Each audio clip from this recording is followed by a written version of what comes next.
Sanji and the Baker. When Sanji was a young man, he traveled a great deal. He sailed across stormy seas. He traveled over hot, open deserts. One day, he arrived in the fabled city of Fratzia, a dazzling place where merchants traded in spices, gems, and colorful silks. Sanji decided to stay there a while. He found a room that suited him perfectly. It was small and simple, but quite cozy. Best of all, it was right above the baker's shop.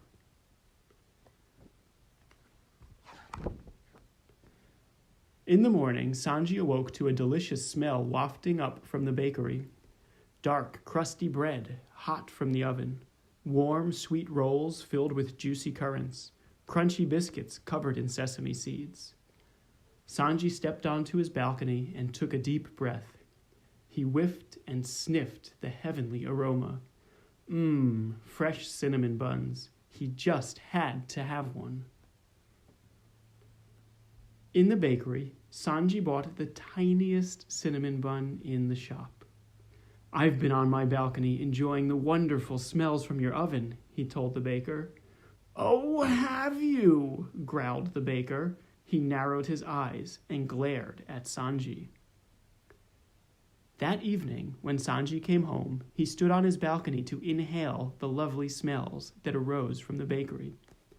Sweet coconut cakes and orange spice, date nut loaves and walnut whirls.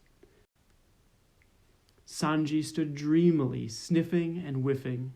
He didn't see the baker staring up at him. This went on for many days.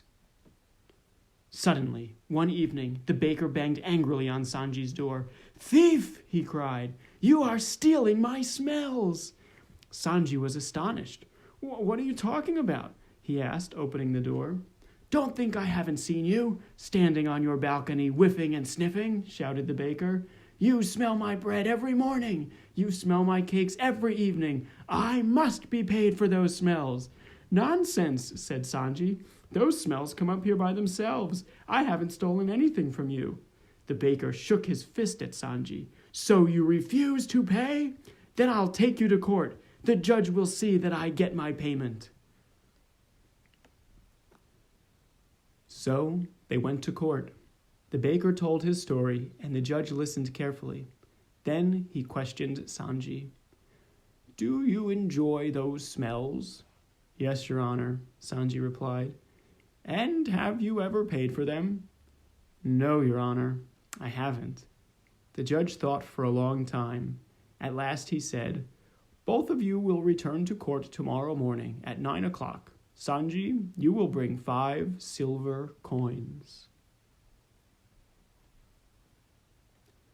Sanji was miserable.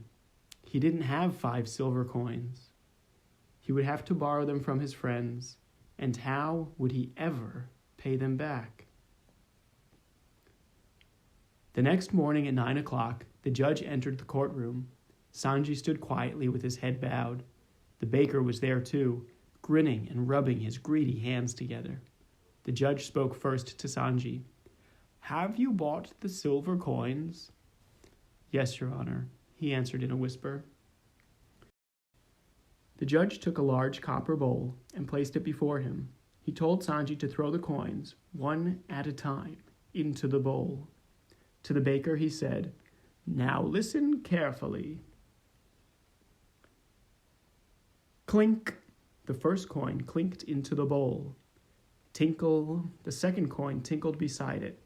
Clatter! The third coin clattered. Clang! The fourth coin clanged. Rattle! The fifth coin rattled onto the pile. The judge turned to the baker. "Did you hear those coins clatter and clink?" "Yes, Your Honor," replied the baker, looking hungrily at the bowl of coins. "And did you enjoy the sound of their rattle and clang?" asked the judge. "Oh, yes, I certainly did," cried the baker. "Good," said the judge, "because that was your payment. And you, Sanji, he continued, may have your 5 silver coins back. Thank you, Your Honor. The end of Sanji and the Baker.